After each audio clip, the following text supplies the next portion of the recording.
السلام علیکم مینوال امید لرم چې تاسو به ټول روغ جوړ به وئ. عزتمنو شیخ په یو چاکلیټ باندې یعنې دوه مزې کوي، ځکه عزتمنو چې د ده خپله ښځه وه او د پاسه د نورو جینکو سره خو همدارنګه کینو د نورو جینکو نه خو به یې خوندونه اخیستل. اخر عزتمن دغه جینۍ چې دی نو خپلو وروڼو ته وویلې د دغې دپاره چې د شیخ د واده کولو نه انکار وکړو، چې وروڼو ته یې ویلې د هغې نه بعد بیا عزتمنو دغه شیخ یې بېدردۍ سره وجلی دی. راځئ مینوالو ټول معلومات زه تاسو سره په دې ویډیو کې شریکوم. ما سره دا ویډیو تر اخره پورې ګورئ چې تاسو ته پوره معلومات در ورسېږي. دې معلومات نه مخکې اول زه تاسو ته دا یادګي نه وکړم، تاسو کو چارې زموږ په دې سوپر کلیک چینل کې نوي وئ، چینل هم نوي سبسکرایب کړئ.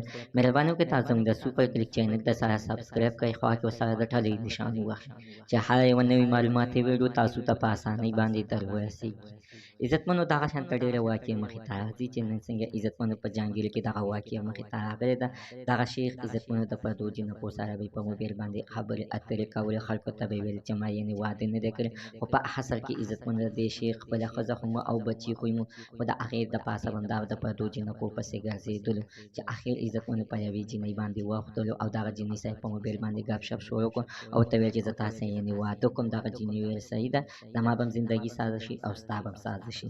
اخر عزتمنو دغه شیخ دغه جینۍ عزتمنو په کوڅه کې رانیولې ده او ورسره یې غلط کار کړی دی او ورته ویل چې زه به تا سره یعنې واده کوم. عزتمنو چې اخر دغه شیخ بیا یې موبایل خو بند کړی دی، خو شیخ ورته په دغه ټیم کې عزتمنو خپل ایډرس د کور پته هر څه ورکړي دي. دغه جینۍ بیا یې اخر کې شیخ پسې کور ته ورغلې ده، ورته ویل چې څنګه چل دی. نو عزتمنو چې شیخ پسې ورغلې ده نو شیخ ورته چې دغه مې ښځه ده، دغه مې بچي دي، ایا ته د ما نه یعنې څه غواړې.